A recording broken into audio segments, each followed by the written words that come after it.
కోట్లు సంపాదించిన వాడికి ఏమైనా కొమ్ములున్నాయా? నీకంటే ఎక్కువ బ్రెయిన్ ఉందా? నీకంటే 24 గంటల కంటే ఎక్కువ సమయం ఉందా? వాడు ఎందుకు కోట్లు సంపాదిస్తుండు, మనం ఎందుకు సంపాదించట్లేదు? ఎప్పుడన్నా ఆలోచించినవా?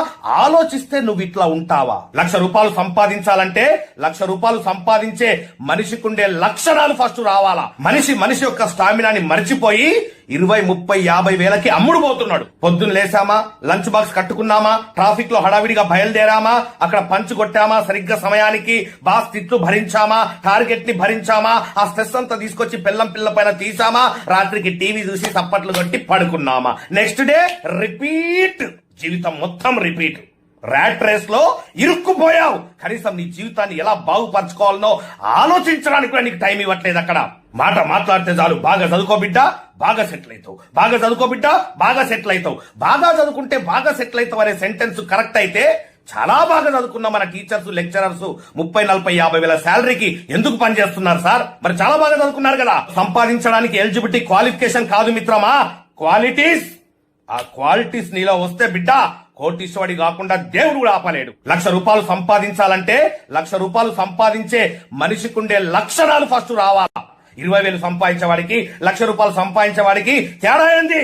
అది తెలుసుకున్న రోజున నువ్వు కూడా 1,00,000 రూపాయలు సంపాదిస్తావు. కొన్ని వందల మందిని లక్షాధికారులుగా తయారు చేసిన అనుభవంతో చెప్తున్నా, కెరియర్ ని డెవలప్ చేయి. గ్యాంబ్లింగ్ లో జీవితాన్ని నాశనం చేసుకోకో. చాలా మంది రమ్మీలు ఆడుతున్నాం సార్, ఐపీఎల్ బెట్టింగ్లు ఆడుతున్నాం సార్, ట్రేడింగ్ చేస్తున్నాం సార్. చేయొద్దని నేను చెప్పట్లే, ఇవన్నిటిని గ్యాంబ్లింగ్ ఫీల్డ్స్ అంటారు. ఇవన్నీ ఎప్పుడు డిమాండ్ లో ఉంటాయో, ఎప్పుడు పడిపోతాయో వాటికే తెలియదు. కత్తి పట్టినటువంటి ఫ్యాక్షనిస్ట్ కత్తి చేతిలోనే చచ్చిపోతాడు. గ్యాంబ్లింగ్ లో డబ్బులు సంపాదించిన వ్యక్తి ఆ గ్యాంబ్లింగ్ లోనే డబ్బులు పోగొట్టుకుంటాడు. ఇదే కర్మ సిద్ధాంతం. గ్యాంబ్లింగ్ వద్దు మిత్రమా, కెరియర్ ని డెవలప్ చేయి. ఇంకా ఎంత దారుణంగా దిగజారిపోతున్నామంటే, ఫ్రీ బస్ ఇచ్చారు కదండి, ఫ్రీ పెన్షన్ ఇస్తున్నారండి, ఫ్రీ రేషన్ వస్తుందండి. ఫ్రీకి అలవాటు పడిపోయినావు. నీ శక్తి సామర్థ్యాల్ని మర్చిపోయినావా? పరిగెత్తి పాలు తాగడం కంటే నిలబడి నీళ్లు తాగడం చాలా మంచిది. మంచం ఎంతుంటే కాళ్ళు అంతే జాపుకో బిడ్డ. ఏంటి పెంపకం? బిల్ గేట్స్, అంబానీ వాళ్ళ అబ్బాయిల్ని ఇలాగే పెంచుతారా? అబ్బా సార్, వాళ్ళతో మమ్మల్ని పోల్చకండి సార్. వాళ్ళకేమన్నా కొమ్ములున్నాయా? కోట్లు సంపాదించిన వాడికి ఏమైనా కొమ్ములున్నాయా? నీకంటే ఎక్కువ బ్రెయిన్ ఉందా? నీకంటే 24 గంటల కంటే ఎక్కువ సమయం ఉందా? వాడు ఎందుకు కోట్లు సంపాదిస్తుండు, మనం ఎందుకు సంపాదించట్లేదు? ఎప్పుడన్నా ఆలోచిస్తే నువ్వు ఇట్లా ఉంటావా? జాబ్ వస్తే చాలు సార్, జీవితం సెటిల్ అయిపోయింది సార్. ఎందుకంటే చిన్నప్పటి నుంచి మనకు జాబ్ తప్ప వేరే లోకం లేకుండా పెంచిండ్రు. కాబట్టి జాబ్ ఒక్కటే తెలుసు మనకి. జాబ్ లేకపోతే పిల్లనివ్వరంట కదా, జాబ్ లేకపోతే సక్సెస్ కాదంట కదా. ఈ ప్రపంచంలో జాబు చేసి కొన్ని 100 కోట్లు సంపాదించిన వాడు ఒక్కడు కూడా లేడు. 100,000 కోట్లు సంపాదించిన ప్రతి వ్యక్తి బిజినెస్ చేసిన వాడే. కానీ మనం జాబే కావాలా? మనకి జాబ్ వస్తేనే నేను సెటిల్ అయినట్టు సార్. చిన్నప్పటి నుంచి పెరిగిన విధానం, wrong atmosphere, wrong friendship, wrong గురువులు, wrong education, wrong mindset. Sir నాకు బాగా టాలెంట్ ఉంది సార్, కానీ నేను సక్సెస్ కాలేకపోతున్నా సార్. ఎందుకు నిన్ను నువ్వు గొప్ప చెప్పుకుంటావు? బాగా టాలెంట్ ఉందా? నీ బ్యాంక్ బ్యాలెన్స్ ఎంత? బాగా నాలెడ్జ్ ఉందా నీకు? నీ మంత్లీ ఇన్కమ్ ఎంత? నువ్వెంత సంపాదిస్తున్నావో నీకు అంతే నాలెడ్జ్ ఉన్నట్టు. నీ బ్యాంక్ బ్యాలెన్స్ ఎంత ఉందో నీ యొక్క టాలెంట్ అంతే అన్నట్టు. ఎక్కువ చెప్పుకోకు. నిన్ను నువ్వు అనుకోవడం కాదు, నిన్ను చూసి జనాలు అనుకోవాలా ఇది టాలెంట్ అంటే అని చెప్పేసి. అప్పుడు నీలో టాలెంట్ ఉన్నట్టు. నిన్ను నువ్వు ఒకరితో పోల్చుకోకు. నిన్ను మించినటువంటి శక్తి ఇంకోటి లేదు. ఈ పనికి మాలినటువంటి మోటివేటర్లందరూ మార్కెట్ లో బయలుదేరి నాశనం చేసేస్తున్నారు జనాల్ని. నన్ను నేను రోజు కంపేర్ చేసుకుంటూనే ఉంటా నా వయసులో ఉన్న వ్యక్తులతోటి. నన్ను నేను కంపేర్ చేసుకుంటూనే ఉంటా నా చుట్టుపక్కల బతుకున్న మనుషులతోటి. వాళ్ళకంటే నేను బాగున్నానా లేదా? సండే కోసం వెయిట్ చేస్తున్న మనం నిజంగా మన జీవితంలో సక్సెస్ అయినట్ట? 1వ తారీఖు ఎప్పుడు వస్తుందా, శాలరీ ఎప్పుడు వస్తుందా అని చెప్పేసి వెయిట్ చేస్తున్న మనం నిజంగా జీవితంలో సక్సెస్ అయినట్ట? అసలు సక్సెస్ యొక్క డెఫినేషన్ తెలుసా?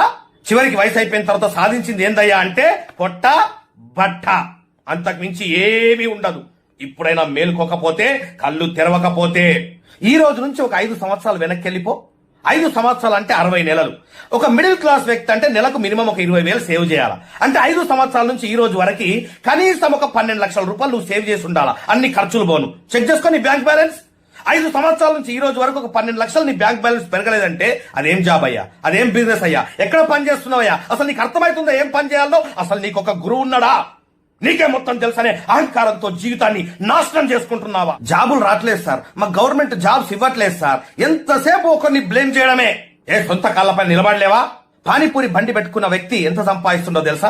ఒక ఛాయ్ దుకాణం పెట్టుకున్న వ్యక్తి ఎంత సంపాదిస్తుండో తెలుసా?